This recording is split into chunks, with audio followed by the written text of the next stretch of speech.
స్తోత్రం. మన ప్రభువైన యేసుక్రీస్తు నామములో నా ప్రియమైన సోదరులకు నా శుభవందనాలు. ఈరోజు స్పెషల్గా మదర్స్ డే మరొకసారి మీకు తెలుపుతున్నాను. మీ అందరికీ శుభములు. అయితే ప్రతి మనిషి తల్లిలో నుంచే రావాలి కదా. ప్రతి సహోదరునికి సహోదరికి, మరి చిన్నపిల్లలకి పెద్ద పిల్లలకి పురుషులకు స్త్రీలకు అందరికీ కూడా తల్లిలో నుంచి వాళ్ళు పుట్టారు. కాబట్టి అందరం కలిసి తల్లిని బట్టి దేవుని స్తుతించాలా, తల్లి ఎడల కృతజ్ఞత కలిగి ఉండాలి. ఈ తల్లిని మనకిచ్చిన దేవునికి కృతజ్ఞత చెల్లించాలి. దేవుని బిడ్డలారా, ఈరోజు మనం మన ప్రభువుని ఆరాధించే దినం, ప్రభువుని మహింపరిస్తే అద్భుతమైన సమయం మనకు దేవుడు ఇచ్చాడు. కానీ మనం దేవుని మందిరంలో లేకపోయినా మన గృహాల్లో ఆయా స్థలాల్లో కూడుకుని ఆరాధిస్తున్న దేవుని పిల్లలందరికీ కూడా నా శుభవందనాలు. ఈరోజు ప్రత్యేకమైన విషయం కదా. మదర్స్ డే సందర్భంలో మనం దేవుని మహిమపరుస్తున్నాం. ఈరోజు మన అంశం ఏంటంటే తల్లినిచ్చి తల్లిగా నిలిచి. ఎవరు తల్లినిచ్చారు, ఎవరు తల్లిగా నిలిచారు? దేవుని వాక్యంలో యెషయా గ్రంథం 66:13 చదువుకుందాం. ఒకని తల్లి వానిని ఆదరించినట్లు నేను మిమ్మును ఆదరించదు. యెరూషలేములోనే మీరు ఆదరించబడదురు. మీరు చూడగా మీ హృదయము ఉల్లసించును, మీ ఎముకలు లేత గడ్డి వలె బలియును. యెహోవా హస్తబలం ఆయన సేవకుల ఎడల కనుపరచబడను. ఆయన తన శత్రువుల ఎడల కోపము చూపును. వండర్ఫుల్, చాలా అద్భుతమైన విషయం. ఈరోజు మనం అందరం కలిసి ఒకవైపు చూస్తున్నాం. తల్లిని మనకిచ్చాడు దేవుడు అని ఆయన వైపు చూస్తున్నాం. ఆయన ఆరాధిస్తున్నాం, ఆయన స్తుతిస్తున్నాం. దేవుడిని మనం ఆరాధించేటప్పుడు ఆయన మనకి చేసిన మేలుని మనం జ్ఞాపకం చేసుకోవడం అనేది కృతజ్ఞత. దేవుడిని మనం ఆరాధించేటప్పుడు దేవుడు ఏమై ఉన్నాడో, ఆయన ఎప్పటికీ ఆయన ఎటువంటి వాడంటే మన జీవితాల్లో ఉన్న ప్రతి పరిస్థితికి అతీతుడు. మనల్ని రూపించడంలో మానవ జ్ఞానము సరిపోదు. అసలు తల్లి గర్భాన్ని గురించి, మనం జన్మించిన విధానాన్ని గురించి అసలైన కృతజ్ఞత, దేవుని మహింపరిచేటువంటి విధానం అనేది ప్రతి మనిషికి కలిగి ఉండాలి. ప్రతి మనిషి దేవుని మహింపరచాలి. కాబట్టి దేవునిగా మహింపరచడంలో ఆయన మనకు జన్మనివ్వడమే కాదు, ఆయన మనకు నూతన జన్మించి మనల్ని రక్షించి మనల్ని తిరిగి జన్మింపజేసి యేసుక్రీస్తునందు తనకు పిల్లలుగా చేసుకున్నారు. యేసయ్య రక్తం మనల్ని విమోచించింది. ఆయన ప్రాణమిచ్చి మనల్ని కొన్నాడు, తన రక్తము చెందించి. కాబట్టి మనందరి జీవితాల వెనక సిలువ బలియాగం, సిలువ త్యాగం, ఆయన ప్రేమ త్యాగం ఉంది. కాబట్టి ఆ త్యాగాన్ని మనం అర్థం చేసుకున్నప్పుడు ఆ త్యాగమూర్తి అయిన ప్రభువే మనకు ఒక తల్లినిచ్చి, ఆ తల్లి కూడా ప్రసవ వేదన పడి, ఆ తల్లి కూడా నవమాసాలు మోసి, ఆ తల్లి కూడా రక్తం కార్చి, ఆ తల్లి కూడా ఒక బిడ్డకి జన్మనిచ్చి ఒక అద్భుతమైన ప్రేమను చూపే వ్యక్తిగా ఉంటుంది. అయితే ఇక్కడ దేవుడు తల్లిని ఇవ్వడంలో గొప్ప ఉద్దేశం ఆయనకుంది. మనందరం ఈ రీతిగా విస్తరించాలా. మరి ప్రజలు అనేవారు అనేది మానవులు విస్తరించాల. వాళ్ళు విస్తరించడానికి స్త్రీని చేసినప్పుడే దేవుడు స్త్రీ గర్భకోశాన్ని, స్త్రీకి కావలసిన జన్మనివ్వడానికి తగినటువంటి ప్రతి పరిస్థితిని శరీరంలో అమర్చి మరి ఆ క్రమాన్ని, ఆ జన్మ క్రమాన్ని నియమించాడు. అది మానవ ఊహకు అందదు. కృతజ్ఞతా హృదయంతో అసలు ఒక తల్లిని బట్టి థ్యాంక్స్ గివింగ్ హార్ట్తో దేవుని మహింపరిచిన వాడు దావీదు మహారాజు. ఆయన దేవునికి ఎంతగానో కృతజ్ఞత చెల్లించాడు. 139వ దావీదు కీర్తన 13వ చూస్తే, నా అంతరింద్రియములను నీవే కలుగజేసేదివి, నా తల్లి గర్భమందు నన్ను నిర్మించిన వాడు నీవే. దేవుని వైపు చూస్తున్నప్పుడల్లా దేవుడు చేసిన కార్యాలన్నీ కనబడతాయి. దేవుని పిల్లలు ఎవరు? ప్రభుని ఆరాధించాలంటే ఆయన వైపు చూడాలి. మనం ప్రభుని ఆరాధించాలంటే ఆయన వైపు చూడకపోతే, ఆయన మనకేం చేశాడో మనం గ్రహించకపోతే, ఆయన చేసిన గొప్ప కార్యాలు, ఆయన చేసినటువంటి మహత్కార్యాలు, ఆయన మన పట్ల చూపిన ప్రేమను మనం చూడకపోతే మనం ఆయన్ని ఆరాధించలేము, స్తుతించలేము, ఆయన నామాన్ని గణపరచలేము. అందుకే గొప్ప ఆరాధకుడైనటువంటి దావీదు దేవుని నామానికి మహిమకరంగా స్తుతియాగం చేస్తూ ఆయన హృదయానుసారుడుగా ఉన్నటువంటి గొప్ప రాజు దావీదు. ఎంత గొప్ప డైరెక్షన్లో ఒకవైపే దేవుని వైపే చూస్తున్న వ్యక్తికి దేవుడు చేసే ప్రతి కార్యము చక్కగా, లోతుగా, ఆశ్చర్యకరంగా, అది మన ఊహకు అతీతంగా ఉన్నదంతా దేవుడు కనుపరిచి కృతజ్ఞత చెల్లించే వారిగా చేస్తాడు. అందుకోసమే దావీదు ఆలోచిస్తున్నాడు, దేవా నా అంతరింద్రియములు నీవే కలుగు చేస్తేవి, నా తల్లి గర్భమందు నన్ను నిర్మించినవాడో నీవే. ఇటు నువ్వు నిర్మాణకుడు, ఆ నిర్మాణం చేయడానికి ఒక తల్లిని ఏర్పాటు చేశావు, ఆ గర్భంలో నన్ను ఉంచావు. ఎంత అద్భుతం! నీవు నన్ను కలుగు చేసిన విధము చూడగా భయము, ఆశ్చర్యము నాకు కలుగుచున్నది. నిజంగా నేను ఎలా పుట్టాను, నన్ను ఎందుకు కన్నారని చాలా సందర్భాల్లో తల్లులు చెప్పి వాపోతుంటారు. తల్లిదండ్రులు పిల్లలు వారిని ఎదిరిస్తూ, మమ్మల్ని ఎందుకు కన్నా, ఎవరు కనమన్నారు, ఇటువంటి మాటలు అక్రమమైన, అపవిత్రమైనటువంటి, అపవాదులో నుంచి వచ్చినటువంటి మాటలు. కానీ దావీదు ఏమంటున్నాడు తెలుసా, నా తల్లి గర్భమందు నిర్మించి, అసలు నేను నా జన్మ విధానం చూస్తే నాకు భయమును, ఆశ్చర్యము నాకు కలుగుతుంది. ప్రభువా, నువ్వు సామాన్యంగా నన్ను కలుగు చేయలేదు, అది చాలా అద్భుతమైన విషయం. అందును బట్టి నేను నీకు కృతజ్ఞతాస్తుతులు చెల్లిస్తున్నాను. ఎంత థ్యాంక్స్ గివింగ్ హార్ట్. మానవ జన్మ ఎత్తిన ప్రతి వ్యక్తి అటు దేవుని వైపు, ఇటు దేవుడిచ్చిన తల్లి వైపు. అందుకోసం ఈరోజు మన అంశంలో తల్లినిచ్చినవాడు, తల్లిగా నిలిచినవాడు. అందరు తల్లులు బ్రతికలేరు. బ్రతిక ఉన్న పిల్లలు తల్లులు నిర్లక్ష్యం చేస్తే, గతించిపోయినటువంటి తల్లులను తలంచుకొని బిడ్డలు బాధపడుతూ ఉంటే, అయ్యో మా అమ్మ ఉంటే ఎంత బాగుండేది, ఎంత బాగుండేది అని అనుకుంటారు. అమ్మలేదు ఇప్పుడు, కానీ అమ్మ స్థానంలో, తల్లి స్థానంలో దేవుడు ఉన్నాడు. ఒకరి తల్లి మిమ్మల్ని ఆదరించినట్లుగా నేను మిమ్మల్ని ఆదరిస్తాను. ఆదరణలో ఉన్నటువంటి గొప్ప రహస్యం, ఆయన ఆదరించాడంటే సామాన్యంగా ఆయన ఆ ఆదరణ అనేది మామూలు విషయం కాదు. ఆదరణలో చాలా అద్భుతాలు ఉన్నాయి. అసలు ఏమన్నా లేకపోతే పరిగెట్టుకుంటా తల్లి దగ్గరికి వెళ్తారు, తల్లిని అడుగుతారు. ఎవరు అడగాలన్నా ముందు తల్లిని అడుగుతారు. తల్లి చెప్పాలా, తల్లి చేయాలా, తల్లి సహాయం చేయాలని ఆశపడతారు. అట్లానే దేవుని బిడ్డలారా, దేవుడి దగ్గరికి మనం పరిగెట్టుకుంటూ వెళ్ళి, ప్రభువా నాకు ఈ సహాయం చేయండి, నిజంగా నాకు ఈ సహాయం నువ్వు చేస్తే తప్ప నాకు ఎవరు చేయరు ప్రభువా అని దేవుని యొద్దకు వెళ్ళడానికి మనకు ఒక గొప్ప ఆధారం అన్నమాట. దేవుడు తప్ప మనకు ఎవరు సహాయం చేసేవాళ్ళు ఎవరు లేరు. అందుకోసమని అక్కడ మనం చదువుకున్న మాట చాలా గొప్ప మాట, చాలా శ్రేష్టమైనటువంటి విధానంలో ఉంది. ఒకరి తల్లి వారిని ఆదరించినట్లు నేను మిమ్మల్ని ఆదరించను, యెరూషలేములోనే మీరు ఆదరించబడతారు. అంటే దేవునికి సంబంధించినటువంటి ఆయన మందిరంలో, ఆయన ఆలయంలో, ఆయన విధానంలో, ఆయన కార్యంలో, ఆయన మార్గంలో, ఆయన ప్రణాళికలో, ఆయన ఉద్దేశంలో మనకు సమస్తం ఏర్పాటు చేయబడి ఉంది. దేవునికి వేరుగా ఉండి ఒక వ్యక్తి ఆదరణ పొందాలి అంటే ఆ వ్యక్తికి చాలా కష్టమే. తల్లి ఉన్నంతకాలం చూసింది, తల్లి బాగా ఆదరించింది, తల్లి ప్రేమించింది. తల్లి ఇక మరణిస్తుంది, వృద్ధురాలైన తల్లి. మరి ఆమె జీవితం గతించిన తర్వాత ఆ తర్వాత నెక్స్ట్ వాట్? ఇప్పటిదాకా తల్లి ఉందని తల్లి చాటుకు వెళ్ళిపోతే నెక్స్ట్ ఎవరు కప్పుతారు, ఎవరు ఆదుకుంటారు, ఎవరు వారి జీవితాలకు ఆదరణ ఇస్తారు అంటే, అందుకే అన్ని కాలాల్లో, అన్ని వేళల్లో ఆదరించే దేవుడు మనకున్నాడని అద్భుత సత్యం ఇక్కడ రాయబడింది. అయితే ఎలాగ ఆదరిస్తాడు, అది కూడా మనం ఆలోచించాల్సిన విషయమే. ఆదరణలో ఉండేటువంటి ఆశీర్వాదం ఏంటి, ఆదరణలో ఉన్నటువంటి మేలేంటి, ప్రయోజనం ఏంటి అంటే, యెషయా గ్రంథం 51వ అధ్యాయం చాలా శ్రేష్టమైన మాట, 3వ వచనం. యెహోవా సీయోనును ఆదరించుచున్నాడు. చూడండి, దేవుడు ఆదరించే విధానం. అందుకే ఈరోజు మనం మన తల్లులు జ్ఞాపకం చేసుకున్నాం. ద సేమ్ టైం వాళ్ళు మనల్ని ఆదరించిన విధానం జ్ఞాపకం చేసుకున్నాం.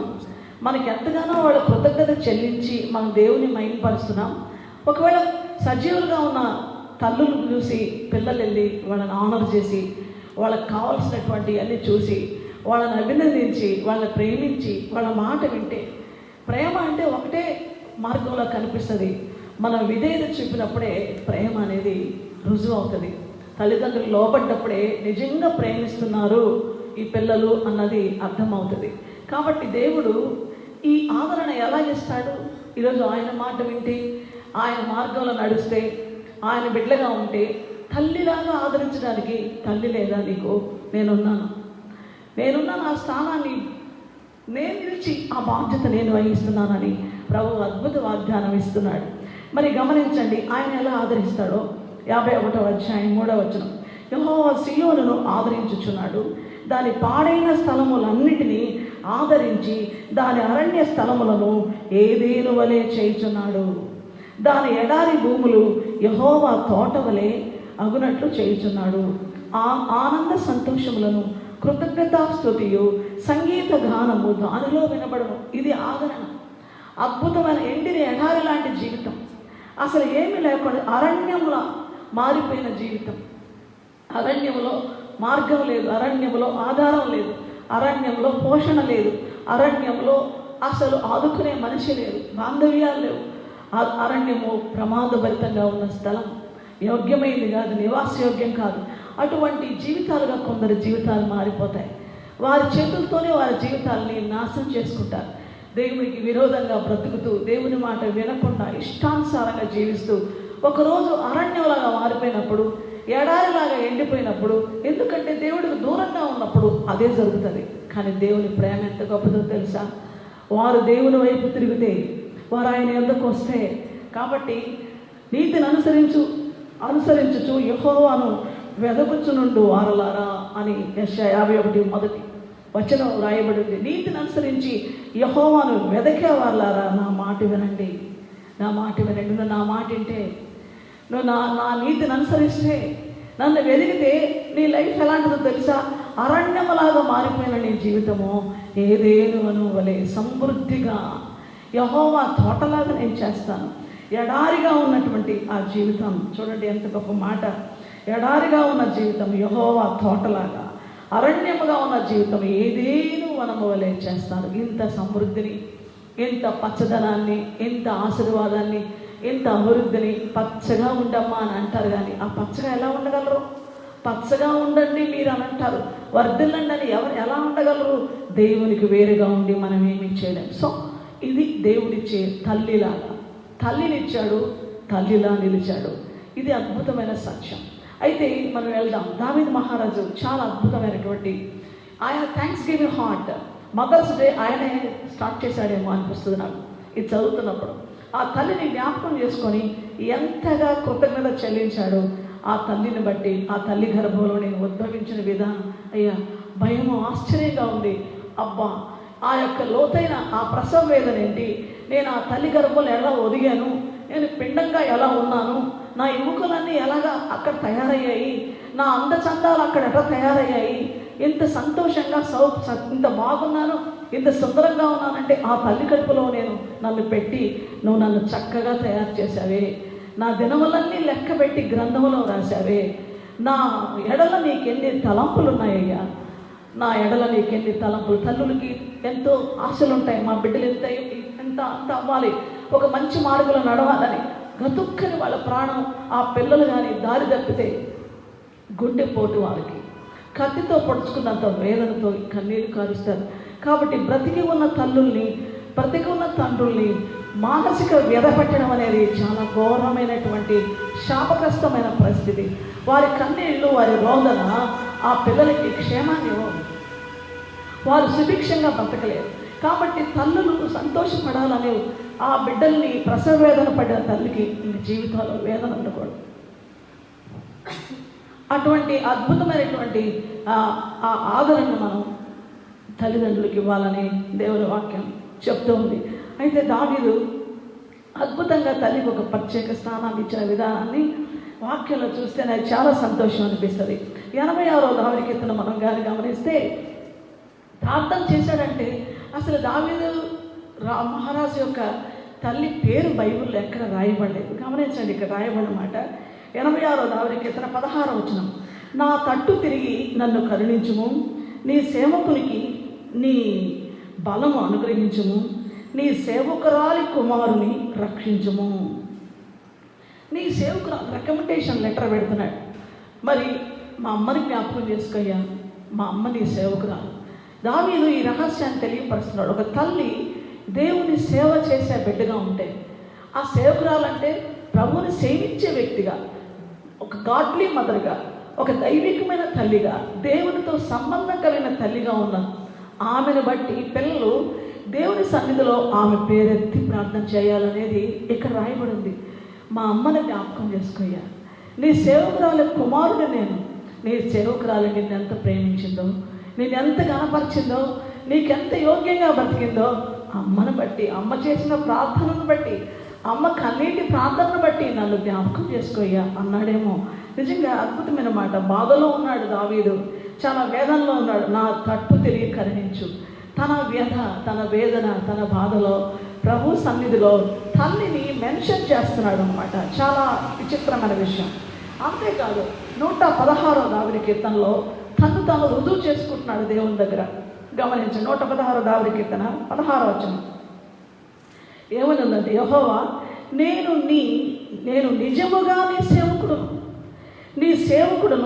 నీ సేవకురాలి కుమారుడనై ఉన్నాను. ఎంత అద్భుతమైన మాట. నిజంగా ఇది నేను ఊరికే వేషధారణగా చేసేది ప్రార్థన కాదు, నేను ఊరికే పెదవులతో చెప్పే మాట కాదు. రియల్గా నేను నిజముగా నీ సేవకుడను నీ సేవకురాలి కుమారుడయ్యా.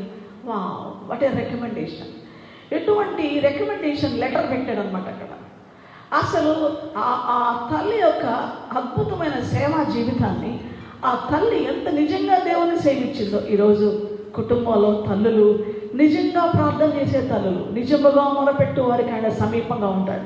నిజంగా కన్నీళ్లు గార్చే తల్లులు, నిజంగా నా బిడ్డ ఇలా చెడిపోతారని నేను అనుకోలేదు ప్రభా, నా బిడ్డల జీవితం ఉంటే దారి తప్పిపోతుందని అనుకోలేదు, అయ్యో ఇటు అడవిలాగా మారిపోతాను అనుకోలేదని రోధిస్తూ రహస్యంగా వెక్కి వెక్కి ఏడుస్తున్న ఆ తల్లుల ప్రార్థన దేవుడు నిజంగా వింటాడు. నిజంగా వాళ్ళ మూలుగులు వింటాడు, వాళ్ళ వేదన చూస్తాడు. అందుకే బ్రతికి ఉన్నప్పుడు తల్లిదండ్రులని సుఖపెట్టాలే తప్ప, సంతోషపరచాలే తప్ప, నా సుఖము, నా సంతోషం, నా ఇష్టం నువ్వెవరై అడ్డు రావడానికి అని తల్లుల్ని ఎదిరిస్తే, తండ్రుల్ని ఎదిరిస్తే వారి జీవితాలు ఎక్కి రావు, పైకి రావు. ఎందుకంటే దేవుని ప్రేమ ఎంత గొప్పదంటే వారు త్యాగం చేశారు, రక్తం కాల్చారు, భారం అనుభవించారు, బాధపడ్డారు. కొంతమంది తల్లులు కంటూ చనిపోయిన వాళ్ళు ఉన్నారు. కొంతమంది తల్లులు బిడ్డలను పోషించడానికి వాళ్ళు అనారోగ్య పరిస్థితిలో ఉంటే వాళ్ళు చేసిన పక్షం ఏంటి, వాళ్ళు తినవలసిన ఆహారం తినకుండా, వాళ్ళందరిలా ఉండకుండా కఠిన పక్షాన్ని చేసి బిడ్డల ఆరోగ్యం కోసం ఎంత త్యాగం చేస్తారో. దేవుని ప్రేమ ఎంత గొప్పదో. పిల్లలు ముఖాన తల్లిదండ్రులు దూషించడం, ద్వేషించడం, వారి మాట కాదని, అమ్మ నీవు చెప్పినట్టే, నీవు ఏం చేయమంటావు అదే చేస్తా, నీ హృదయానికి సంతోషం లేకుండా, నువ్వు చెయ్యంటి నన్ను ఆశీర్వదించకుండా, నేను ఏడిపిస్తూ నేను సుఖం కోరుకోవడం అనేది చాలా దౌర్భాగ్య స్థితి అని గ్రహించాలి. పిల్లలు తల్లిని తండ్రిని దుఃఖపెడుతూ, వేదన పరుస్తూ, వాళ్ళకు అవమానం తెస్తూ, వాళ్ళ సేవా జీవితానికి, కుటుంబానికి నిజంగా నీ సేవకురాలి కుమారుణ్ణి అంటున్నాడు, గమనం తెస్తున్నాడు. తండ్రి నేను నిజంగా నీ సేవకుడు, నిజముగా నీ సేవకురాలి కుమారుడు అని అంటున్నాడు. ఎంత గొప్ప మాట. ఈరోజు ఆ సాక్ష్యము బిడ్డలు ఇవ్వగలుగుతున్నారా? నిజముగా నా తండ్రికి నేను అవమానం తెచ్చే వ్యక్తిగా ఉండను. ఏది ఏమైనా నా తండ్రికి దుఃఖపడకూడదు, నా తల్లి బాధపడకూడదు. ఒకరోజు నా హృదయంలో చాలా సంతోషం అనిపించింది. తల్లిదండ్రులు ఇద్దరు నేను ఎగ్జామ్స్ రాస్తుంటే తల్లి మోకాళ్ళకి ప్రార్థన చేస్తూ ఉండేది. నాకు మంచి మార్కులు వస్తానే, క్లాస్ వస్తానే, ఇదంతా ఎవరి ప్రార్థన? తల్లి మోకరించింది, తండ్రి మోకరించారు. వాళ్ళ కన్నీటి ప్రార్థనలు చదువుకొని మంచి వృద్ధి పొంది మంచి స్థితికి వచ్చిన తర్వాత వాళ్ళని లెక్క చేయనటువంటి పిల్లలు ఎంతోమంది ఉంటారు. దేవుని బిడ్డలారా గమనించండి, దావీదు ఎలాగ తల్లిని విషయంలో గౌరవించాడో ద సేమ్ టైం సొలొమోను మహారాజు తల్లిని గౌరవించాడు. సొలొమోను కూడా చాలా గొప్ప రాజు, జ్ఞానం కలిగినవాడు. ఆయన గురించి కొన్ని మాటలు. ఒకసారి ఆయన తల్లి పేరు బత్షెబ. ఆమె తండ్రి కుమారుడు రాజుగా సింహాసనం మీద ఉన్నాడు.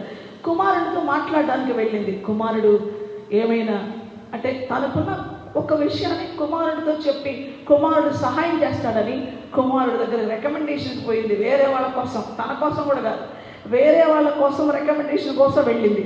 అయితే నేరుగా ఆమె అంత రాజు ఉండేటువంటి సింహాసనం ఉండేటువంటి ఆ రాజభవనంలోకి ఆమె వెళ్ళింది.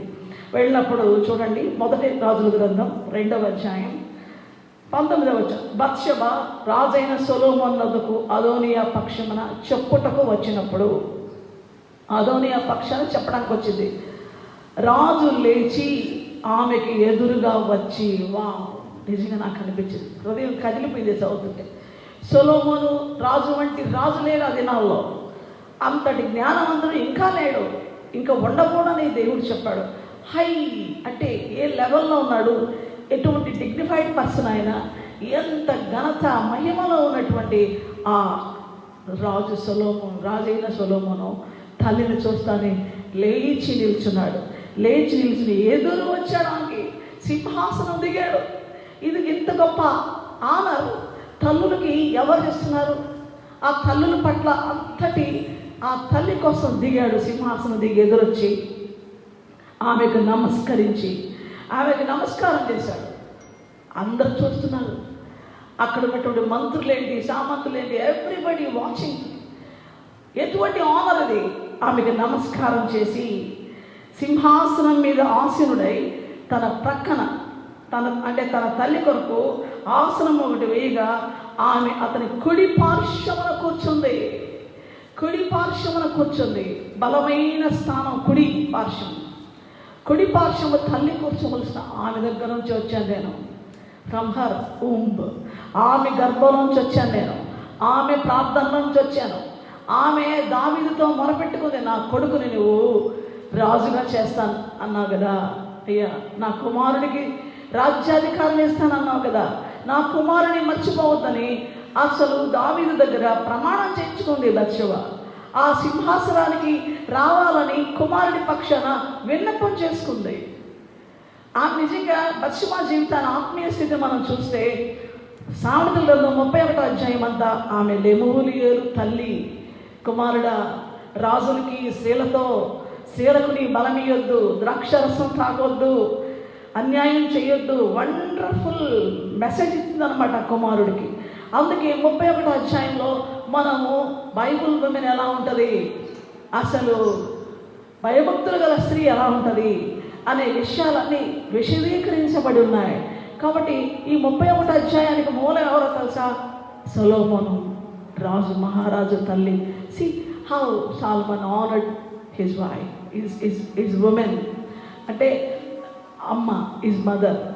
అంటే చాలామంది భార్యలు ఉంటారు, చాలామంది ఆయనకి ఉపపత్నులు ఉంటారు, అందరు రాడులు ఉంటారు. కానీ అమాంగ్ దెమ్, వాళ్ళందరి మధ్యలో అందరి ముందు హౌ ఎంత అద్భుతంగా, ఎంత గొప్పగా తన మదర్ని ఆనర్ చేశాడు. వాళ్ళందరి ముందు రాణుల కంటే కూడా, వాళ్ళ భార్యల కంటే కూడా, వాళ్ళకున్న వాళ్ళందరికంటే కూడా ఆమెను తీసుకొచ్చి అక్కడ కూర్చోబెట్టాడు. ఆమె కోసం లేచి నిలబడ్డాడు. దేవుని బిడ్డలారా గమనించండి, దేవుడు మన పట్ల ఇచ్చినటువంటి ఈ అద్భుతమైనటువంటి ఆశీర్వాదం ఏంటంటే, ఒక దైవికమైనటువంటి మరి మంచిగా మన జీవితాల్ని దేవుని సందులో ఎత్తిపట్టేటువంటి ఒక తల్లి, మంచి దేవుడు. అయితే ఇటువంటి స్థితికి మన కొంతమంది గొప్ప గొప్ప వాళ్ళు ఇచ్చిన స్టేట్మెంట్స్ కూడా ఎట్లుంటాయంటే, ఆ స్టేట్మెంట్స్ చూస్తే నాకు చాలా సంతోషం అనిపిస్తుంది. ఎప్పుడు కూడా తల్లి నేర్పిస్తుంది. తల్లి ఓడి ఒక పాఠశాల. ఫస్ట్ అసలు ఒక నేర్చుకోవడం అంటూ బిడ్డకుందంటే మదర్ దగ్గర నుంచే. ఆమె అమ్మ అంటూ నేర్పిస్తుంది. ఆమె అన్ని విషయాలు, అన్ని పదాలు, ఆ చిన్న చిన్న అడుగులు వేయడానికి నేర్పిస్తుంది. ఆ తల్లి ఆ బిడ్డని అలాగే పెంచుద్ది. అటువంటి పరిస్థితుల్లో జార్జ్ వాషింగ్టన్ గారు ఏమన్నారో తెలుసా? గొప్ప దైవజనుడు. నేను అమెరికా దేశానికి వెళ్ళినప్పుడు వాషింగ్టన్ గారు పుట్టిన స్థలము, ఆ ఇంటికి కూడా వెళ్ళాను. ఆ ఏరియా అంతా నేను చూశాను. ఆయన ఏమన్నాడో తెలుసా? జార్జ్ వాషింగ్టన్ గారు, విధేయత అనగా ఏంటో నా తల్లి నాకు నేర్పించింది. చిన్ననాటి నుంచి అసలు ఒబీడియన్స్ అనేది ఏంటో నా తల్లి నాకు నేర్పించింది. ఒక విధేయురాలైన తల్లి, దేవుడికి విధేయురాలైన తల్లి జార్జ్ వాషింగ్టన్ గారికి విధేయత నేర్పించింది. నేను అక్కడికి వెళ్ళినప్పుడు ఆ జార్జ్ వాషింగ్టన్ గారు పుట్టిన స్థలము, ఆ భవనాలు, వాళ్ళ ఇళ్ళు అవంతా చూస్తున్నాను. వాళ్ళ మదర్ ఉన్నటువంటి బెడ్రూము, వాళ్ళ తల్లి ఉన్నటువంటి తల్లి ఎక్కడ బైబిల్ చదువుకుంటుంది, ఎక్కడ ప్రార్థన చేసుకుంటుంది, ఆ ప్లేసెస్ అన్నీ ఉన్నాయి. అక్కడికి వెళ్ళినప్పుడు బైబిల్ చదివే తల్లి, వాక్యాన్ని ధ్యానం చేసే తల్లి, ప్రార్థన చేసే తల్లి, గాడ్లీ మదర్. అటువంటి తల్లి చిన్న బిడ్డల నుంచి విధేయత, ఒబీడియన్స్. ఎప్పుడు కూడా ఆశీర్వాదానికి ద్వారము విధేయతే. డిసొబీడియంట్ అంటే అవిధేయత చూపితే ఆశీర్వాదాలు మూసుకుపోతాయి. అవిధేయత అనే ద్వారంలోకి ఆశీర్వాదాలు రావు. అవిధేయత అనే ద్వారం నీవు, అది ఎంత ఘోరమైందంటే దేవుడి దగ్గర నుంచి ఆశీర్వాదం లేదు, మనుషుల దగ్గర నుంచి అభినందన లేదు. మనుషుల ప్రేమ ఉండదు, దేవుడి ప్రేమ ఉండదు. అవిధేయుల విషయంలో దేవుడు చాలా కోపంతో ఆయన ఉగ్రత మండుతూ ఉంటుంది. కాబట్టి విధేయులైన వారికి వచ్చే ఆశీర్వాదాలు అద్భుతంగా ఉంటాయి. విధేయత లేనప్పుడు ఇటు కుటుంబానికి విధేయత చూపాలి, పెద్దలకు విధేయత చూపాలి. అట్లా చూపాలంటే అందరికీ సాధ్యం కాదు. దేవునికి విధేయత చూపే వారికి మాత్రమే అందరికీ విధేయత చూపగలిగినటువంటి మంచి సుగుణం వస్తుంది. కాబట్టి దేవుడు దైవ భయం కలిగి, భక్తి కలిగి, అరే నేను దేవుడు నాకు ఈ జన్మ ఇచ్చాడు, ఈ జీవితం ఇచ్చాడు, దేవుడికి విరోధంగా నేను అడుగు వేస్తే నా జీవితానికి ఏమీ ఉండదు. ఎంత మనుషులు మనకు హామీ ఇస్తారు, నేను ఉన్నాను కదా, ఏంటి నీకు భయం, కమాన్ అని అంటే ఆ వ్యక్తి ఉంటారో ఉండరో. ఎందుకంటే ఈ కరోనా టైంలో అందరికీ బాగా అర్థమైపోయింది. ఇటలీలో పిట్టలు రాలంటే రాలిపోయారు. అబ్బో చెట్టా పట్టలు వేసుకొని పార్కుల్లో అక్కడ ఇక్కడ తిరుగుతూ ఇష్టానుసారంగా జీవితం ఎంజాయ్ చేస్తున్న అమెరికా దేశ వాసులు, న్యూయార్క్ వాసులు, న్యూజెర్సీ వాసులు, ఇటలీ వాసులు, మరి 200 దేశాల్లో ఉన్న ప్రజలు they are enjoying their life. ఆ ఆనందంగా ఉన్న వాళ్ళు రాలిపోయారు. కారణం ఏంటో తెలుసా?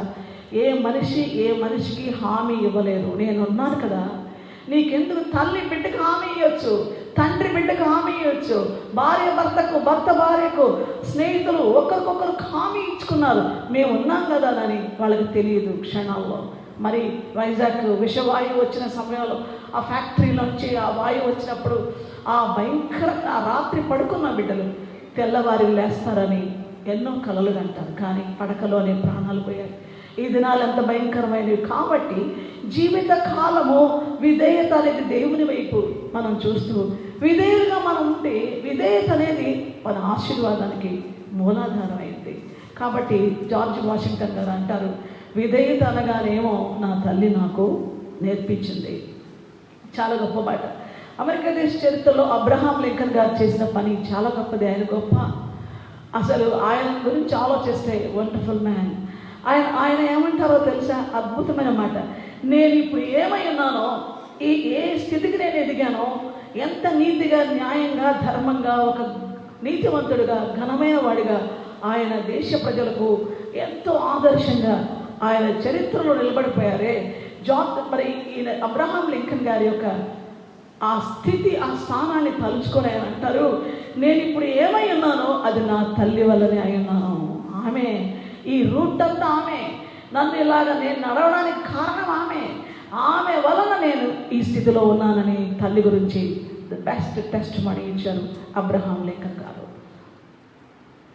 దైవ సేవకుల లిస్టులో డిఎల్ మూడీ గారు గొప్ప భక్తుడు, గొప్ప దైవజనుడు. ఆయన నిజంగా డిఎల్ మూడీ గారి యొక్క సేవ అపారమైంది. ఆయన ఒక మాట అన్నారు, నా తల్లి లాంటి తల్లులుగాను ఉంటే, ప్రతి ఒక్కరికి ఉంటే ఇక జైల్లోనే ఉండవు, కారాగారాలే ఉండవు అన్నాడు. ఆ జైలు శిక్ష ఉండదు అంటే అర్థమైంది, నేరస్తులే ఉండరు. నా తల్లి లాంటి తల్లులు అందరికీ ఉంటే, అవ్వా ఎంత అద్భుతమైన మాట, ఎంత బలమైనటువంటి మాట. దేవుని బిడ్డ ఒకసారి ఆలోచించు. ఆ తల్లి నేర ప్రవృత్తి అనేది మనిషికి నిజంగా ఆ నేరం అనేది ఎంత ఘోరమైందో పసిబిడ్డగా ఉన్నప్పటి నుంచి నేర్పించింది. ఇంత గొప్ప ప్రముఖులైనటువంటి గొప్ప వాళ్ళు ఇచ్చినటువంటి టెస్ట్ మనీస్ ఎలా ఉంటాయంటే, ఇట్లాగా తల్లుల ప్రభావాలు జీవితాల మీద, బిడ్డల జీవితాల మీద ఎంతగా ఉన్నాయో ఒక్కొక్కసారి ఆ చరిత్రలో చదువుతూ ఉంటే వావ్, ఇంతగా ఉందా మదర్స్ ఇన్ఫ్లుయెన్స్ చిల్డ్రన్ మీద. కాబట్టి తల్లులుగా బిడ్డలకి ఎటువంటి చక్కటి విధానాలు నేర్పించాలి. ఎంత గొప్ప విషయం ఇది. నేను ఒక విషయం మీకు చెప్తాను. యేసుక్రీస్తు ప్రభు వారి సెలువులో వేలాడుతున్నప్పుడు నిజంగా ఆయన ప్రాణం పోయే పరిస్థితి, ఘోర శ్రమలు, అసలు ఆలోచనకు కూడా రాలేనటువంటి ఆ భయంకర శ్రమ, ఆ కలువరి శ్రమలో ఆయన మనసులో మెదిలిన వ్యక్తి ఎవరో తెలుసా? తన తల్లి మరియమ్మ. ఆయన మనసులో మెదిలింది. ఆమె బాధ్యత ఏంటి? నా తర్వాత ఆమెకి ఎవరు కుమారుడు, నా స్థానంలో ఒక కుమారుడు కావాలి, ఆమెకి ఆదరించేవాళ్ళు కావాలి, ఆమెకి సహాయం చేసేవాళ్ళు కావాలి, ఆమెకి ఈ వృద్ధాప్యంలో ఆమెను ఆదుకునే వాళ్ళు కావాలి. ఎంతటి రెస్పాన్సిబిలిటీ మానవ జాతికి చూపించాడు. ఈరోజు వృద్ధులైన తల్లి, నాకు చాలామందిని చూశాను, తల్లు నిర్లక్ష్యం అయితే వాళ్ళందరూ వాహనాల్లో వెళ్ళిపోతే తల్లు దేవుని మందిరానికి పోవడానికి కష్టపడి నడుచుకుంటూ ఎండలో వస్తుంటే కొంతమంది తల్లులకి నేను సహాయం చేసి, ఇదిగో రిక్షా ఎక్కాలండి, ఇదిగో ఆటో ఎక్కాలండి అని అంటే వాళ్ళ కళ్ళనీళ్ళు పెట్టామ్మా, మా పిల్లలకు లేని బాధ్యత నీకు వచ్చిందా? తను మమ్మల్ని ఎప్పుడు పట్టించుకోరమ్మా, బయట పెట్టేస్తారు అంటే భలే మానేసేది నాకు. చాలా సందర్భాల్లో ఆయా స్థలాల్లో పరిచయకి వెళ్ళినప్పుడు తల్లుల్ని బయటపడేసి వాళ్ళని పట్టించుకోక, వాళ్ళకి సరైన ఆహారం పెట్టక, వాళ్ళకి నిజంగా ఎటువంటి ఆదరణ ఇవ్వక కఠినంగా వాళ్ళని తోలివేసినటువంటి పరిస్థితుల్లో తల్లులు ఏడ్చుకుంటూ వీధులు అమ్మ తెలిసిన పరిస్థితుల్లో నిజంగా ఇది హృదయమా? దేవుని ఎరిగిన ప్రజలు కూడా అలా చేస్తారా? ఆలోచించాలి. కాబట్టి మనం ఆలోచించాల్సిన విషయం, ప్రభు అటువంటి ఘోరమైన శ్రమలో కూడా అద్భుతంగా తల్లి వైపు చూసిన ఆ విధానం. అందుకోసమనే మీకు మరియలో ఉన్నటువంటి ప్రత్యేకత, నా ప్రభు తల్లి అనే మాట హృదయాన్ని చాలా తాకుతుంది. ఎలిజబెత్ చాలా వృద్ధురాలు, యూదయ కొండసీమలకు వెళ్ళింది. యూదయ కొండసీమల్లో ఆవిడ ఉంది. ఆ టైంలో ఎలిజబెత్ అక్కడ వృద్ధాప్యంలో గర్భవతి అయింది. ఆ టైంలో ఏమైందో తెలుసా? గాబ్రియేలు దేవదూత మరియకి శుభవర్తమానం పంపించారు. మరియ గర్భంలోకి యేసుక్రీస్తు ప్రభు వచ్చే విధానాన్ని తెలియపరిచారు.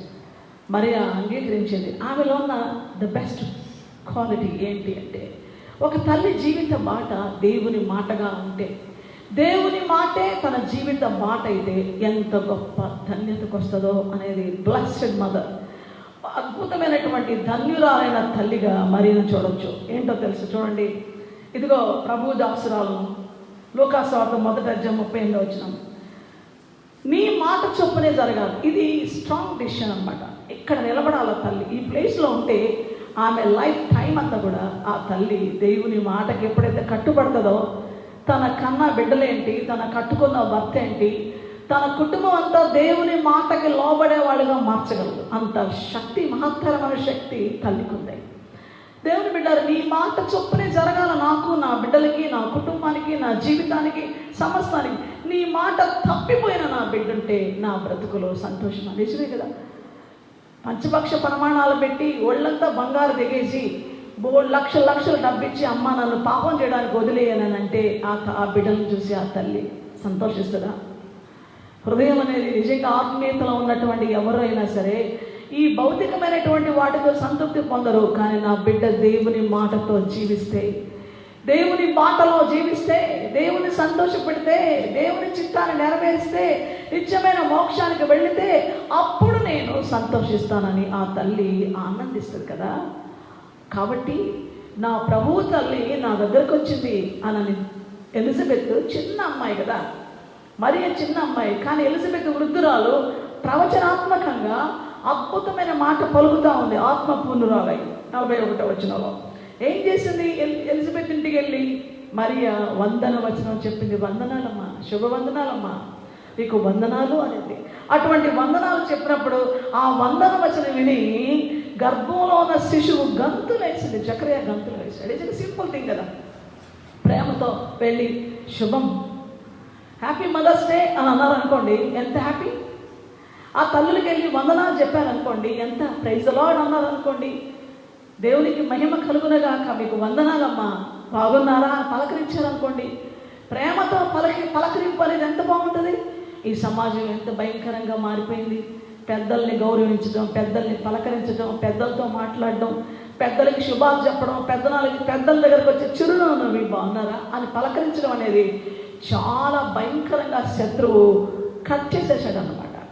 ఇది ఎప్పుడైతే మరి అలా చేసిందో ఏమంటుందో తెలుసా? నా ప్రభు తల్లి 43, నా ప్రభు తల్లి లూకాసు వార్త 1:43, నా ప్రభు తల్లి నా యొద్దకు వచ్చిన నాకేలాగూ ప్రాప్తించింది. ఎంత గొప్ప భాగ్యం. ప్రభువుని గర్భంలో పెట్టుకున్న మరియ అంత అంత గొప్ప పరిస్థితిలో, అంత ఘనమైన స్థానంలో ఉంటే ప్రభువుని హృదయంలో చేర్చుకున్నటువంటి విశ్వాసి. 1 యోహాను పత్రిక 4:4 చిన్నపిల్లలారా, మీరు దేవుని సంబంధులు, మీలో ఉన్నవాడు లోకములో ఉన్నవారి కంటే గొప్పవాడు కనుక మీరు వారిని జయించున్నారు. కాబట్టి యేసయ్య మీలో ఉంటే ఎంత గొప్పవాళ్ళు. లోపల ఉన్న ప్రభు నిన్ను ప్రేమించమని చెప్తే ప్రేమించాల్సిందే కదా. లోపల ఉన్న ప్రభు సమాధానంగా ఉండంటే సమాధానంగా ఉండాలి కదా. లోపల ఉన్న ప్రభు చూడండి, తల్లులు చక్కగా ప్రభు మార్గంలోకి బిడ్డలను నడిపిస్తూ ఉంటే ఎంతో సంతోషం కదా. అట్లానే ఆ లోపల ఉన్నటువంటి ప్రభువు వందన వచనం నుంచి పలకమన్నప్పుడు ఆమె వందన వచనం పలకడానికి ఇష్టపడితే ఎంత మహిమో కదా, దేవునికి ఎంత ఘనతో కదా. అందుకోసమనే ఆమెకి అద్భుతమైన ఆశీర్వచనం అక్కడికి వచ్చింది. ఇదిగో నీ శుభవచనం నా చెవిని పడగానే నా గర్భములను శిశువు ఆనందంతో గంతులు వేసును. ప్రభు ఆమెకు తెలియజేయించిన మాటలు సిద్ధించును గనక నమ్మిన ఆమె ధన్యురాలు. నిజమే, ఒక అద్భుతమైన నమ్మికతో మరియా తనకు దేవుడు తెలియజేసిన ప్రతి అద్భుతమైన మాటని నమ్మింది. ఈరోజు మన జీవితాలకి వాక్యం దేవుడు తెలియపరుస్తున్నాడని నువ్వు సరైనటువంటి దైవిక విధానంలో ఉన్న వ్యక్తివైతే దేవుని ఆశీర్వాదాలు పొందుతావు. దేవుని మాట ప్రకారం నువ్వు జీవిస్తే ఆయన కోట్ల కోట్ల ఆశీర్వాదాలు నీకు ఇస్తాడు. ఆయన అద్భుతమైనటువంటి స్థితికి నేను హెచ్చిస్తాడనేది సత్యం కదా. అందుకే ఈ వాక్య ప్రకారం జీవించడం అనేది జీవిత బాట దేవుని మాటతో ఉంటే ఎంత ఆశీర్వాదమో. ఇక్కడ ఈ తల్లి, నా ప్రభు తల్లి, అంత గొప్ప బిరుదు పొందుకుంది మరియమ్మ. అంతేకాదు ఈరోజు మనం ఆరాధన చేసేదనం కదా. మరియ జీవితంలో ఆమె దేవునికి ఇచ్చిన the best place, first place ఏంటో తెలుసా? దేవుని ఆరాధించే తల్లులకి ఆరాధన అనేది చాలా గొప్ప భాగ్యంగా ఉండాలి. వాళ్ళు గర్భవతులుగా ఉన్నప్పుడు, వారి పసిపిల్లలకు కన్నప్పుడు, వాళ్ళ అనారోగ్యంలో ఉన్నప్పుడు, వాళ్ళకి చాలా ఇరుకైన పరిస్థితులు వచ్చినప్పుడు, సమాజంలో వ్యతిరేకతలు వచ్చినప్పుడు, సమాజం రకరకాలుగా వారిని ఇబ్బంది పెడుతున్నప్పుడు, ప్రస్తుతం ఈ కరోనా, ప్రస్తుతం ఈ భయంకర తెగుళ్ళు, రకరకాలైన పరిస్థితులు వచ్చినప్పుడు తల్లులు కృంగిపోకుండా, బిడ్డల విషయంలో వేదన పడకుండా, అయ్యో నేను ఏమైపోతానో, కుటుంబం ఏమైపోతానో అనుకోకుండా దేవునికి ఇవ్వాల్సింది దేవునికి ఇస్తుంటే దేవుడు మనకి ఇచ్చేది అతీతంగానే ఇస్తూ ఉంటాడు. అందుకే ఈమె ఏం చేసిందో తెలుసా? అప్పుడు మరియా, నా ప్రాణం ప్రభువుని గణపరచుచున్నది, ఆయన తన దాసురాలి దీనస్థితి కటాక్షించను, నా ఆత్మ నా రక్షకుడైన దేవుని యందు ఆనందించను, సర్వశక్తిమంతుడు నాకు గొప్ప కార్యములు చేశాను, ఇది మొదలుకొని అన్ని తరముల వారు నన్ను ధన్యురాలని అంటారు. Blessed mother. కాబట్టి పరిస్థితులు విషమించిన, రకరకాలైన వాటిని ఫేస్ చేస్తూ ఎదుర్కొంటున్న పరిస్థితిలో దేవుని బిడ్డలంగా తల్లులందరూ కూడా చేయాల్సిన గొప్ప పని ఏంటంటే ప్రాణం, ఆత్మ, శరీరం, ఈ మూడు ఆయనకు అప్పచెప్పి ఆయన ఆరాధించాలి. ఆయన ఏం వస్తామండి ఇప్పుడు మనం ఈ బాధల్లో? ఏంటి దేవుని, ఏంటి ప్రార్థన చేయాలా, ఏం చేయాలా, ఏంటి స్తుతి, ఏం ఆరాధన? మన కష్టాలు, మన బాధలు మనకున్నాయి. మనం ఎందుకు వెళ్ళాలా దేవుని సన్నిధికి? దేవుని సన్నిధి సమయం ఇది, దేవుని సమయం వద్దా, ఎంత వద్దా? ఎవరు మాట్లాడితే ఏంటి? దేవుని మాట ఒక ఎలిజబెత్ మాట్లాడింది, ఒక స్త్రీ మాట్లాడుతుంది. ఎవరితోటి? మరియతోటి. స్త్రీ మాట్లాడితే మనకు ఎక్కవు కదా దేవుని వాక్యం. ఎవరు మాట్లాడాలా? దేవదూత మాట్లాడితే విన్నది మరియా. సేమ్ టైం ఒక వృద్ధురాలైనటువంటి ఒక సేవకురాలు మాట్లాడుతుంటే ఎంత చక్కగా ఆమె దగ్గరికి వెళ్ళి ఆమె ద్వారా ప్రభువు మాట్లాడుతున్నాడు. ఎలిజబెత్ ద్వారా దేవుడు ప్రవచన వాక్కులు వాళ్ళు మాట్లాడితే కూర్చోవద్దు అక్కడ, వాళ్ళు మాట్లాడితే ఉండొద్దు అక్కడ. దేవుడు మాట్లాడితేనే మనం వెళ్దాం అనుకుంటారు చాలామంది అజ్ఞానులు.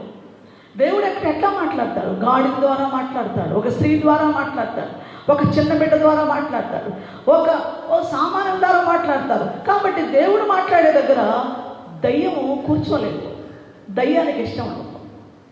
గమనించండి, దేవుడు మాట్లాడే దగ్గర దేవుని పిల్లలు దేవుని వాక్యం వినటానికి కూడుకుంటే ఆ మాటలు జీవము గొప్పది. అయితే అందుకే నీ మాట చొప్పున నాకు జరగాలనుకున్న ఆ బిడ్డ, ఆ యవ్వన బిడ్డ ఎలిజబెత్ మాట్లాడితే విన్నది, గాబ్రియల్ దూత మాట్లాడితే విన్నది, జ్ఞానులు మాట్లాడుతున్నప్పుడు విన్నది, గొర్రెల కాపర్లు మాట్లాడుతుంటే విన్నది.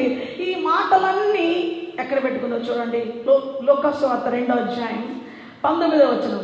అయితే మరియా ఆ మాటలన్నీ చూడండి 18, గొర్రెల కాపర్లు తమతో చెప్పిన సంగతులను గురించి విన్న వారందరూ మిక్కిలి ఆశ్చర్యపడి, అయితే మరియా ఆ మాటలని తన హృదయంలో తలపోసుకొనొచ్చు భద్రము చేసుకున్నాను. కొంతమందికి ఇంట్రెస్ట్ లేదు, ఇష్టాలు, వాళ్ళకి ఇష్టమైన వాళ్ళు అనుకున్నట్టు బాగా హాయిగా ఉండాలా, ఏమాత్రం వాళ్ళకి తగలకూడదు, బాధ అనేది రాకూడదు. దేవుని వాక్యము రెండంచెల వాడిగల ఖడ్గం, అది కోస్తుంది, లోపలికి తీసుకెళ్తుంది. ఆ లోపల ఉన్నటువంటి ఆ భయంకర గడ్డ లోపలుంటే అది పైన ఆయింట్మెంట్ పూసుకుంటే పోదు, శస్త్రచికిత్స చేయాలి, ఆ గడ్డని కడుపు కోసి తీసేయాలి. లోపల ఉన్నటువంటి ప్రతి పాపము, వ్యతిరేకత, అపవిత్రత తీసివేయబడాలి. అయితే దేవుని వాక్యం అనేక సందర్భాల్లో మనల్ని శుద్ధి చేస్తుంది, మనల్ని సరిదిద్దుతుంది. అనేక రీతులుగా నిజంగా మరియ హృదయం చాలా కోసుకుపోయింది. సుమియోన్ అంటున్నాడు, బిడ్డను తీసుకుని మరి దేవాలయంకి వెళ్ళింది. మొదటి అంటే ఆ జ్యేష్ఠ పుత్రుడిని, ప్రథమ సంతతిని, మొదటి పుట్టినటువంటి కుమారుడిని దేవుడికి సమర్పించాలి, ప్రతిష్ఠించాలి. ఆ బిడ్డని 8 రోజుల వయసులో తీసుకెళ్ళి ప్రతిష్ఠిస్తున్నప్పుడు సుమియోను ప్రవక్త ఒక భయంకరమైన మాట అన్నాడు, మరియా నీ హృదయంలో ఖడ్గము దూసుకుని వెళ్తుంది. తట్టుకుంది ఆ బాధ. నా గుండెల్లో ఈ శుభవచనం లేదేంటి, ఇదేంటిది? ఆ బిడ్డను చేతిలో పెట్టుకుని హృదయంలో ఖడ్గము దూసుకుపోయింది. చాలా సందర్భాల్లో దేవుడు మాట్లాడే మాటలు మన జీవితాలకు మేలు. ఎందుకంటే ఆ ఖడ్గము దూసుకుపోకపోతే ఈ లోకానికి రక్షణ రాదు. యేసయ్య ఆ గుండె బద్దలు చేయకపోతే సెలువు దగ్గర మౌనంగా చూస్తూ ఉంది, గుండెల్లో చీల్చుకుపోతుంది, ఆ ఖడ్గము చీల్చుకుపోతుంది. ఇన్ని సంవత్సరాలు యేసు ప్రభు వారిని పెంచిన మరియ చూస్తానే ఉంది, ఒకరోజు నా బిడ్డకి ఏం జరగబోద్దాం. అద్భుతమైనటువంటి ఆ రక్షణ కార్యం చూస్తూ సెలువు దగ్గర ఎంతగా సెలువు దగ్గర దుఃఖపడుతుంది, సెలువులో వేలాడుతున్న ప్రభు వైపు చూస్తూ ఆమె ఎంతగా వేదన పడిందో తెలుసు. తల్లి హృదయం ఇదినా నా దేవుని చిత్తం నెరవేర్చడానికి దేవుని బిడ్డలు దేవుని మాటలు హృదయంలో ఉంచుకోవాలి. ఈ రీతిగా మరి మనం దేవుని గ్రంథంలో, బైబిల్ గ్రంథంలో కొంతమంది స్త్రీలను మనం చూస్తే మరి ప్రార్థించే తల్లి హన్నాలో ఉన్న గొప్ప విషయం ఏంటంటే ఆమె చాలా బలవంతురాలు కాదు, చాలా బలహీనురాలు, చాలా వేదన, కుటుంబం చాలా వ్యతిరేకమైన పరిస్థితిలో ఉంది. తన గొడ్రాలు పెనిన్న చాలా మరి ఎల్కానాకి 2 భార్యలు, మరి పెనిన్న ఆమెను ఇబ్బంది పెడుతుంది. ఆమెకు పిల్లలు ఉన్నారు, మీకు పిల్లలు లేదు, చాలా వేదన, పొసగని గృహం, వైరిలాగా శత్రువులాగా బాధ పెడుతుంటే దేవుని సందులో ప్రార్థిస్తుంది. ఆ ప్రార్థనలో పుట్టాడు సమూయేలు జీవితాన్ని కన్నా మనం చూస్తే సమూయేలు ప్రార్థనలోనే ఎదిగిన వ్యక్తి. సమూయేలు ప్రార్థన చేయకపోతే దేవుని ప్రజలను ఇశ్రాయేలుకి అసలు చేతులు కాళ్ళు ఆడవు, రాజులకి అసలు వాళ్ళ వల్ల కాదు. వాళ్ళ నిమిత్తం ప్రార్థన చేసేటువంటి ఒక ప్రవక్తన కనింది సమూయేలుని. దేవుని బిడ్డారా, ఆమె ఒక టెస్ట్ మని ఇచ్చింది, నా ప్రార్థనకి సర్వలోకమా వినండి, మీరు కూడా ప్రార్థన చేస్తే మీరు ఎటువంటి పరిస్థితిలో ఉన్నారో, ఏ కండిషన్లో ఉన్నారో ప్రార్థన చేస్తే ప్రార్థనకి ఖచ్చితంగా జవాబు ఉంటుంది అని ఆమె సాక్ష్యం ఇస్తుంది. నేను ప్రార్థన చేశాను అని బిడ్డను తీసుకుని ఖచ్చితమైన తీర్మానాలు, ప్రార్థించే వ్యక్తికి స్ట్రాంగ్ డెసిషన్స్ ఉంటాయి, ఖచ్చితమైన తీర్మానాలు ఉంటాయి. ఎలా ఉంటాయో తెలుసా? ఆమె దేవాను నాకు కుమారుని ఇస్తే వాడిని ప్రతిష్ఠిస్తాను, నీకు ఆ బిడ్డను తీసుకెళ్ళి నీ మందిరంలో ఉంచేస్తాను, మళ్ళీ తిరిగి వెనక్కి తీసుకురాను, జీవిత కాలమందు అతడు నీకు ప్రతిష్ఠితుడు అని చెప్పేది. 3 సంవత్సరాలు పాలు మాన్పించింది. 3 సంవత్సరాలు అయినాక బిడ్డను తీసుకుని వెళ్ళి ఆ దేవుని మందిరం విడిచిపెట్టి సాక్ష్యం ఇస్తుంది, ఇదిగో నేను ప్రార్థించాను. మరి మొదటి సమయంలో 1వ అధ్యాయము 28వ వచనము, 26, 27, 28 వచనం. కాబట్టి ఈ బిడ్డను దయచేయమని యెహోవాకు నేను చేసిన మనవి ఆయన నాకు అనుగ్రహించను. కాబట్టి ప్రార్థన చేసిన స్త్రీని నేనే, కాబట్టి నేను ఆ బిడ్డను యెహోవాకు ప్రతిష్ఠించుచున్నాను. తాను బ్రతుకు దినములన్నిటిలో వాడు యెహోవాకు ప్రతిష్ఠితుడని చెప్పాను. అక్కడ జరిగిన విషయం చెప్తాను. ఈ తల్లి ప్రభావం, ప్రార్థన ప్రభావం ఎలా ఉంటుందంటే, నిజంగా వాళ్ళు ఇట్టున్నారు ప్రభా, వాళ్ళు అక్కయ్యారు ప్రభా, వాళ్ళు మాకు దేశం ప్రభా, వాళ్ళు మమ్మల్ని ఇటు చేశారు ప్రభా అని నేరారోపణ చేసే ప్రార్థనలోకి జవాబు రాదు. అసూయతో ద్వేషంతో చేసే ప్రార్థనలకు జవాబు రాదు. కుళ్ళుకుంటూ చేసే ప్రార్థనలకు జవాబు రాదు. వేరే ఇతరుల గురించినటువంటి వాళ్ళ గొప్పతనాన్ని, వాళ్ళ మంచితనాన్ని తట్టుకోలేకుండా చేసే, మేము ఎట్టయిపోయాం, వాళ్ళు అట్టున్నారు ప్రభా అని ఏడ్చే ఏడుపులకి జవాబు రాదు. కానీ ఎప్పుడు వస్తుందో తెలుసా? ప్రభువా, ఏ స్థితిలో ఉన్నా నువ్వు నన్ను దర్శించే దేవుడివి, నాకు జవాబు ప్రభువా, నన్ను కనికరించు, నువ్వు నాకు ఇస్తే అది నీకే ఇచ్చేస్తా, నువ్వు నాకు ఇచ్చింది నీకోసమే, నీ మహిమ కోసమే ఈ ప్రభువా అని అడిగితే దేవుడు తప్పకుండా ఇస్తాడు. ఆ బిడ్డను పొందుకుంటే ఆ ప్రార్థన ప్రభావం ఎలా ఉందో చూడండి. అప్పుడు వాడు యెహోవాకు అక్కడనే మ్రొక్కెను. ఇది బిడ్డల్ని ప్రార్థనలో కూర్చోమని చెప్పేది తల్లిదండ్రులే, ప్రార్థనలోంచి వెళ్ళిపోమని చెప్పేది తల్లిదండ్రులే, అక్కడికి వెళ్ళొద్దు అని చెప్పేది తల్లిదండ్రులే, వాళ్ళ మాట వినొద్దు. ఇటువంటి భయంకరమైనటువంటి రాంగ్ డైరెక్షన్స్ తల్లిదండ్రులే ఇస్తారు.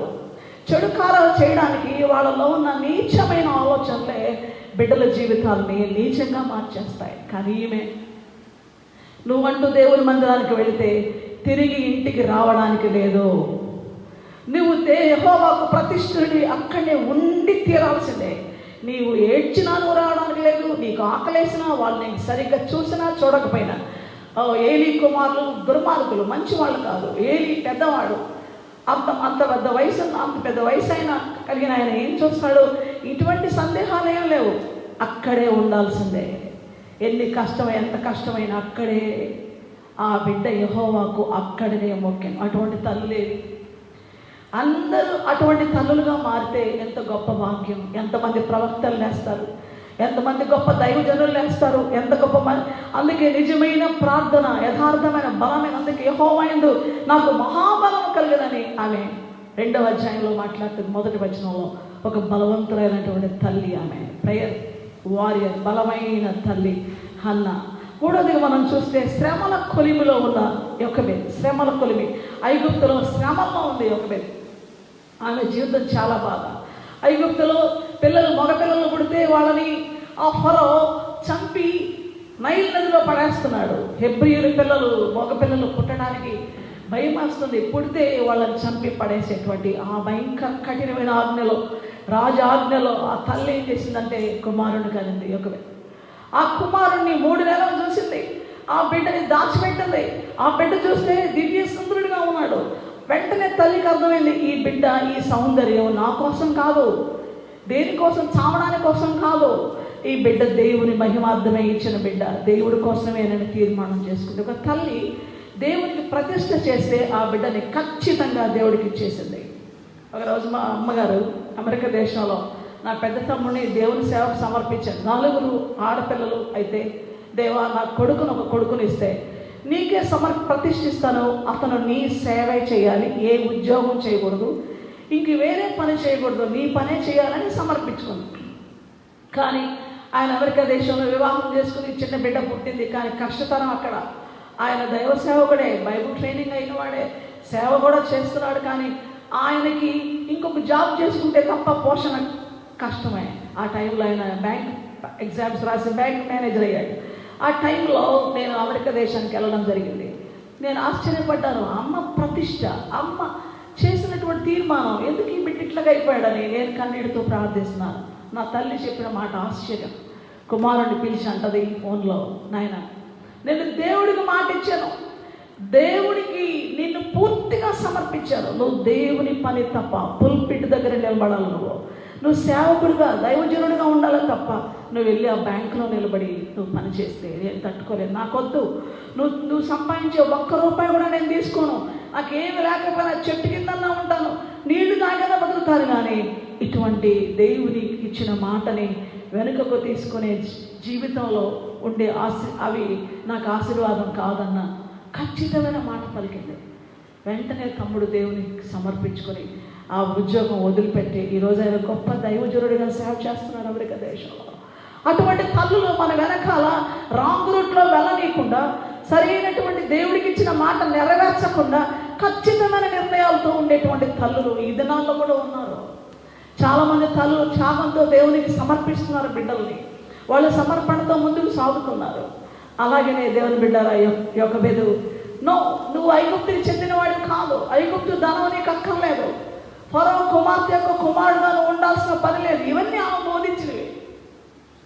ఆ బిడ్డ పుట్టినప్పుడు ఆ బిడ్డని జమ్ము తాలిన ఆ బుట్టలో పెట్టేసింది. నీళ్లు ముంచితే నీళ్ళల్లో పడి చంపేస్తున్నారు, నీళ్ళల్లో పారవేసి చంపేస్తున్నారు, నీళ్ళల్లో వేసేస్తే చచ్చిపోతున్నారు పసిపిల్లలు. కానీ ఏ నీళ్ళైతే ప్రమాదకరంగా చంపేస్తాయో ఆ నీళ్ళలో విశ్వాసంతో ఆ జమ్ముతో బుట్టల్లి ఆ బిడ్డను పెట్టి విశ్వాసంతో తన కూతుర్ని పిలిచి, మిరియాముని పిలిచి, జాగ్రత్త తమ్ముడు బాగా చూసుకోనని బాగా ట్రైనింగ్ ఇచ్చి ఆ నీళ్ళల్లో వదిలేసింది ఆ బిడ్డని.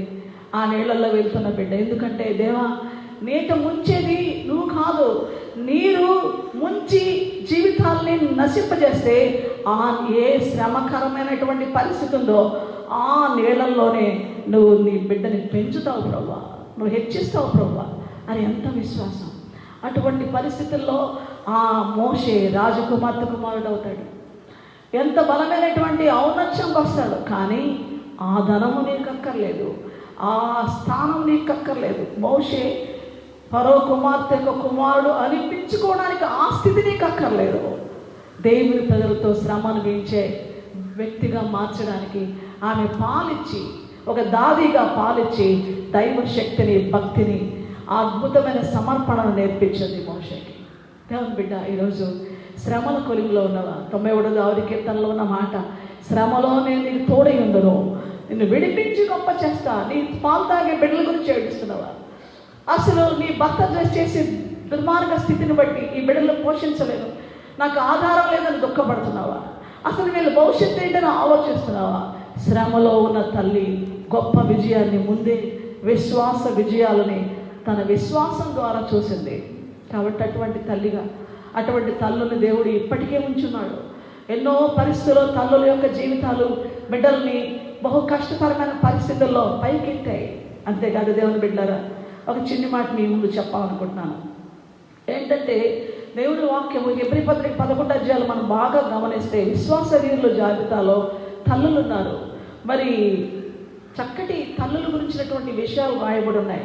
అటువంటి విశ్వాస వీరులు అంటుగా ఉన్న వాళ్ళలో శారాను చూసినప్పుడు నాకు అనిపిస్తుంది 11:11లో శారాయు వాగ్దానం చేసిన వాడు నమ్మదగిన వాడని ఎంచుకుంది కనుక వృద్ధాప్యంలో తల్లిగా మారింది, గర్భం తెరవబడింది. అయితే ఒక అద్భుతమైన మాట ఏంటంటే, ఇస్సాకు వివాహం చేసుకుని రిబ్కాను తీసుకొని శారా గుడారంలోకి తీసుకొస్తాడు. What a model! మా అమ్మ ఎంత విధేయురాలుగా ఉందో, మా తండ్రికి ఎలా లోబడిందో, మా అమ్మ జీవితం ఎంత గొప్పదో, మా అమ్మ విశ్వాసం ఎంత గొప్పదో, మా అమ్మ ప్రార్థన ఎంత గొప్పదో, మా అమ్మ లైఫ్ స్టైల్ ఎంత ఏదో, ఆ గుడారంలో ఆ ప్రభావం ఎలా ఉంటుందో, కమా నువ్వు కూడా ఆమెను ఫాలో అవ్వని తన భార్యని తల్లి దగ్గరకు తీసుకొచ్చాడు. తల్లుల్ని ద్వేషించకూడదు. తల్లి చెడ్డోళ్ళు, భార్యలకి కొంతమంది భర్తలు చెడు సాక్ష్యాలు చెప్తారు తల్లుల మీద ద్వేషాన్ని పోస్తారు. తల్లుల్ని, భార్యని మెప్పించాలని, భార్యని మంచి చేసుకోవాలని చెడ్డ మాటలు కుటుంబాల్లో ఉన్న అక్క చెల్లెల మీద, అన్నదమ్ముల మీద, తల్లుల మీద చెప్పి రాంగ్ రూట్లోకి తీసుకొస్తారు. ఇది దౌర్భాగ్య స్థితి. కానీ అద్భుతమైన విషయం, ఇస్సాకు ద బెస్ట్ సన్, తల్లి గురించిన గొప్ప సాక్ష్యం. మరణానంతరం ఆమె చనిపోయిన తర్వాత ఆ గుడారం ఖాళీగా అలా ఉంది. ఆ గుడారంలో నా భార్య కూడా శారా లాంటి విశ్వాస వీరురాలుగా ఉండాలని తీసుకుని వచ్చాడు. What a model. దేవుని బిడ్డలు గమనించండి. ఒక చిన్న ప్యాకెట్ తీసుకుని ఒకడు వచ్చాడు యేసు ప్రభు కాలంలో, బొడ్డాడు. ఆ 5 రొట్టెలు 2 చేపలు ఉన్నాయి. నాకు అనిపించింది ఆ 5 రొట్టెలు 2 చేపలు పట్టుకుని వాడు వచ్చి యేసుకి ఇచ్చాడు. అవి ఆకలి 3 రోజులు వాడు తినలేదు. నిజంగా ఆ పిల్లాడి గురించి ఆలోచించే ముందు తల్లి గురించి ఆలోచిస్తున్నాను నేను. అమ్మా నేను క్రికెట్ ఆడుతున్నారంటే అక్కడికి వెళ్తాను, ఫుట్బాల్ దగ్గరికి వెళ్తాను, అక్కడ మ్యూజిక్ ప్రోగ్రామ్ ఉంది అక్కడికి వెళ్తాను, అదిగో లేదు పిక్నిక్కి వెళ్తాను, అక్కడికి వెళ్తాను, ఇక్కడ స్కూల్కి వెళ్తాను అన్నప్పుడు బాక్స్ తయారు చేసి తల్లులు ఇస్తారు. ఫ్రెండ్స్ దగ్గరికి వెళ్తాను, ఇదిగో అక్కడికి వెళ్తాను ఇస్తారు. కానీ దేవుని మందిరానికి వెళ్ళడానికి, 3 దినాలు అక్కడ ఉండడానికి, అరణ్యంలో దేవుని సన్నిధిలోకి వెళ్ళడానికి, నీ వాక్యం వినడానికి ఆ బిడ్డ ఎట్లా వెళ్తుంటాడు? ఈ దినాల్లో ఈ మందిరంలో కూర్చోమంటే పిల్లలు కూర్చోరు, ప్రార్థన చేసుకోమంటే చేసుకోరు, అసలు దేవుని సన్నిధి అంటే ఇష్టపడరు, అసలు టీవీని ముందు కూర్చుంటారు, అసలు రకరకాలైన అప్లికేషన్స్తో ఉంటారు, ఆ సెల్ ఫోన్ పట్టుకొని ఉంటారు, బైబుల్ తీసుకొని వచ్చి దేవుని సన్నిధిలో మోకాళ్ళని చిన్న బిడ్డల్ని ఇంతవరకు నేను గమనించలేదు. చాలా భయంకరమైన రోజులు ఇవి. కానీ ఆ చిన్నపిల్లాడు వెనక ఆ తల్లి ప్రయాస, ఆ తల్లి ప్రభావం. అరణ్యంలోకి 3 రోజులు నేను రాను, 3 రోజులు నేను రాను, అక్కడే ఉంటానంటే 5 రొట్టెలు 2 చేపలు, ఆ చిన్న ప్యాకెట్. వాడు ఎక్కువ బరువు మైలేడు కదా, ఆ చిన్న పిల్లోడికి అది ఇచ్చి పంపించింది. దేవుడు చూసుకుంటాడు. ఇంకా ఎక్కువ నువ్వు ఉంటే రేపటికి ఉంటే పాడైపోద్ది ఆహారం. ఈ రోజుకి, ఈ రేపటికి, ఎల్లుండికి ఆ 3 రోజులకి సరిపడా పంపించిందేమో. ఇంకా అసలు ఆ బిడ్డ దాన్ని ఎట్ట పట్టుకున్నాడో, ఎలా తీసుకుని వెళ్ళాడో. కానీ ఆ తల్లి యొక్క అద్భుతమైనటువంటి దైవ భక్తి. ఇది నాన్న బిడ్డలకి ఎటువంటి ప్రేరేపణ తల్లులు ఇస్తున్నారు? వాళ్ళ దగ్గర కూర్చోబాకండి, వాళ్ళ ముందు ఉండబాకండి. మీకు ఆ మాటలు ఇష్టం ఉండదు, ఆ మాటలు మీకు గుచ్చుకుంటాయి, బాధపడతాయి. వాళ్ళు మంచి మాటలు మాట్లాడరు. వెళ్ళి దేవుని సేవకుల ముందు కూర్చోనీరు, దేవుని సేవకులతో మాట్లాడలేరు, దేవుని సేవకులతో కనెక్ట్ అవ్వలేరు.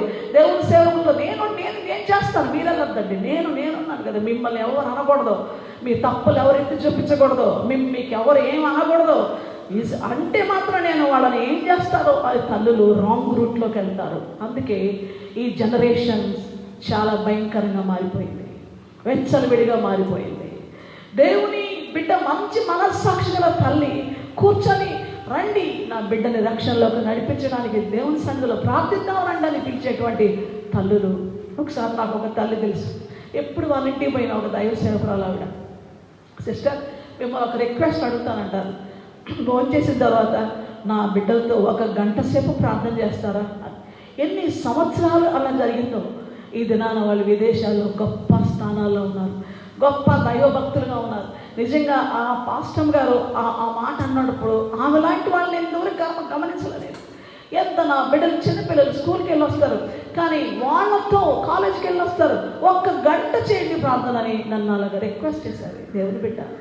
ఇది నాన్న తల్లులు గంట సేపు కాదు కదా, 5 నిమిషాలు కూడా ప్రార్థన సహవాసంలో ఉండడానికి ప్రేరేపించే తల్లులు లేరు. ఎంత భయంకరమైన విషయం. లోకానికి అమ్ముడుపోతున్న జీవితాలు, లోకంలో నలిగిపోతున్న జీవితాలు, బిడ్డల్ని నలిపేస్తున్నాడు శత్రువు దురాశలతో, శరీరాశలతో, జీవపు డంబాలతో, అక్రమాలతో, అవిధేయతతో. ఇటువంటి పరిస్థితుల్లో దేవుని సన్నిధికి వెళ్ళడానికి, దేవుని సన్నిధిలో కూర్చోడానికి, దేవుని బిడ్డల్ని గౌరవించడానికి, దేవుని మాటలు వినడానికి ప్రేరేపించే తల్లులు కరువైపు ఈ కాలంలో, ఈ మదర్స్ డేలో. మిగతా తల్లులు, ఆత్మీయంగా ఉండే తల్లులు చేతులెత్తి కరోనా వెళ్ళిపోవాలని మనం ఎలాగ ప్రార్థన చేస్తున్నామో, ఈ భక్తిహీనత, ఈ దుర్మార్గత, ఈ అక్రమము, అపవిత్రత మన బిడ్డల జీవితాల మీద ఉండకుండా ఈ జనరేషన్స్ ఈ తరాల బిడ్డలు ఈ యొక్క భయంకరమైన శత్రు చేతుల నుంచి విడిపించబడాలని ఈరోజు మదర్స్ డే రోజున తల్లులు ఎలుగెత్తి ప్రార్థన చేయాల్సిన బాధ్యత ఎంతైనా ఉంది. కన్నీటి అందుకోసమనే ఇర్మియా గ్రంథం 9వ అధ్యాయంలో మాటలు, దేవుడు అద్భుతమైన మాటల్ని ఇక్కడ మాట్లాడుతూ ఉన్నాడు. అందుకే ఈ దినాన మనకు అవసరమైంది. కరోనా వెళ్ళిపోద్ది, మంచిదే, దేవుడు తీసేస్తాడు. కానీ కరోనా కంటే భయంకరమైన పాపం బిడ్డలలో పేరుకుపోయి వాళ్ళ భవిష్యత్తు, వాళ్ళ జీవితాలను నాశనం చేస్తుంటే కన్నీరు కాల్చాల్సిన, రోధించాల్సిన, అద్భుతమైన రోదన చేయాల్సిన పరిస్థితి ఎంతైనా ఉంది. 9వ అధ్యాయం ఇర్మియా గ్రంథం 9వ అధ్యాయం 20వ వచనం. స్త్రీలారా యెహోవా మాట వినుడి, మీరు చెవియొగ్గి ఆయన నోటి మాట ఆలకించుడి. మీ కుమార్తెలకు రోదన చేయి నేర్పుడి, ఒకరికొకరు అంగలార్పు విద్య నేర్పుడి. ఏమి నేర్పిస్తున్నారు పిల్లలకి? ఎదిరించమని నేర్పిస్తున్నారు, కలవద్దని నేర్పిస్తున్నారు, కపటంగా ప్రవర్తించమని నేర్పిస్తున్నారు. అంతా యాక్షన్ డ్రామాల్లాగా అయిపోతుంది. వాళ్ళు ఏం చెప్తే అది తోలుబొమ్మల ఆట ఆడేవాళ్ళు కదా, వెనక ఒకడు తాడు లాగుతుంటే ఆ బొమ్మ కదులుద్ది. అట్లాగా తల్లి ఏం చెప్తే అది చేస్తారు పిల్లలు. అటువంటి దుష్ట ప్రేరణతో ఈ దినాన అనేక తల్లులు పిల్లల జీవితాల్ని ఆడిస్తున్నారు ఆట. అయితే దేవుని వాక్యం చెప్తుంది, రోదన విద్య కూర్చొని వాళ్ళు తిట్టారు, వీళ్ళు తిట్టారు, వీళ్ళు అన్నారు, వాళ్ళు అన్నారని ఏడిచే ఏడుపు కాకుండా దేవా విడిపించు ఈ దుర్మార్గపు కార్యాలు. ఎందుకని రోదన చేయమంటున్నారు? ఇక్కడ చూడండి, అక్కడ వీధుల్లో పసిపిల్లలు లేకుండా, రాజమార్గములలో యవనులు లేకుండా వారిని నాశనం చేటుకై మరణము మన కిటికీలు ఎక్కుచున్నది, మన నగరంలో ప్రవేశిస్తున్నది. అందరు పసిబిడ్డలు మరణిస్తున్నారు. పాపం ఎక్కువైపోయి, చూపు కళ్ళు చూసి చూసి చూసి చూసి వాక్ చేసి చేసి చేసి మాట్లాడి మాట్లాడి మాట్లాడి ఎంత ఆ పాపం అదే కదా, ఆ పాపిష్టి మాటలే మాట్లాడి అవే చెప్పి అవే చూసి అవే చెప్పి బిడ్డలు నశించిపోతుంటే రోదన చేసే విద్య, రోధించు, బిడ్డల రక్షణ కోసం రోధించు. కాబట్టి నేను ఒక దైవచంద్రాలుగా నేను కన్నీటి ప్రార్థనతో నా కన్నీటి ప్రార్థనలో అనేక రీతులుగా అనేక జీవితాలకి రక్షణ కలగడానికి నా కుటుంబం కోసం చేశాను. నా కుటుంబంలో విజయాలు చూశాను. అనేక కుటుంబాల కోసం ప్రార్థిస్తున్నాను. అనేక కుటుంబాల విజయాలు చూస్తున్నాను. ఈ తరాన్ని నేను చూస్తున్నాను.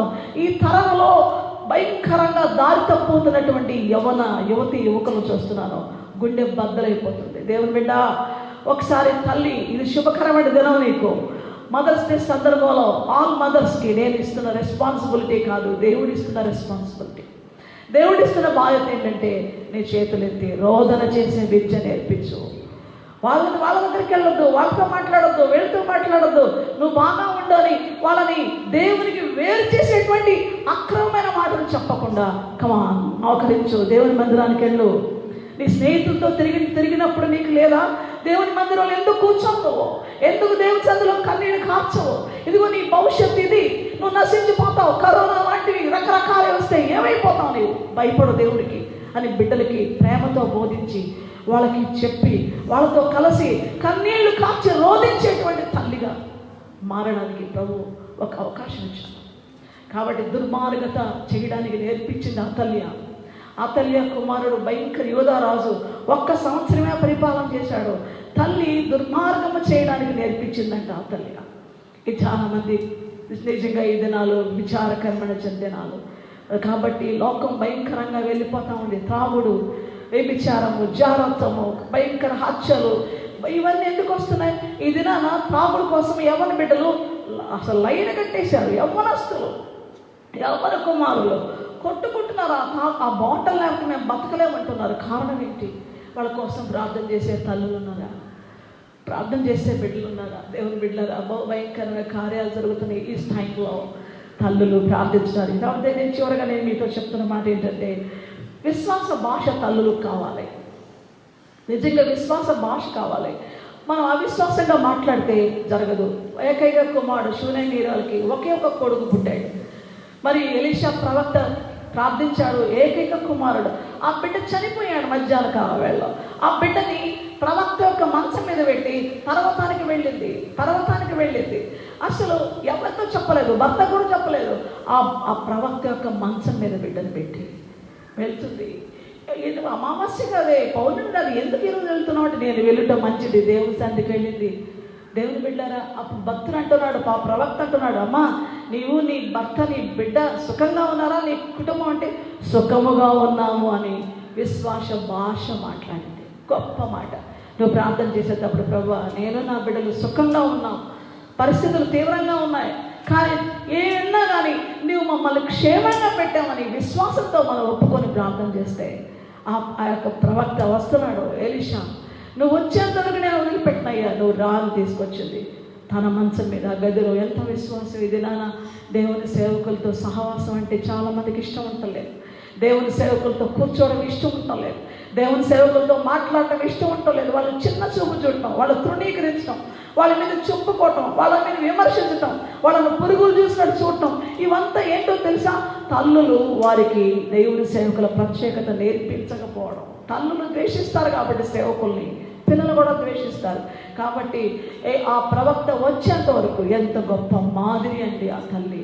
శూనేమీరాలు, గనురాలు అని పేరాంకి, ఘనమైనటువంటి స్త్రీ, కానీ ఘనమైన సుగుణం కలిగింది. దేవుని బిడ్డలరా, దేవుని సేవకులు మీ ఇళ్ళకు వచ్చినప్పుడు, దేవుని సేవకుల్ని ప్రేమతో మీరు ఆహ్వానించినప్పుడు, వారు చేసే ప్రార్థనలు మీకు ఎంత శ్రేష్టమైనవో, మీ బిడ్డలు వాళ్ళు వస్తానే బయటికి వెళ్ళిపోతారు, వాళ్ళు వస్తానే అటు ఇటు వెళ్ళిపోతారు, వాళ్ళు వస్తానే మా పిల్లలు పని మీద ఉండాలండి, పడుకున్నారులేండి అని ఒక్క అబద్ధాలు చెప్తారు. అబద్ధం.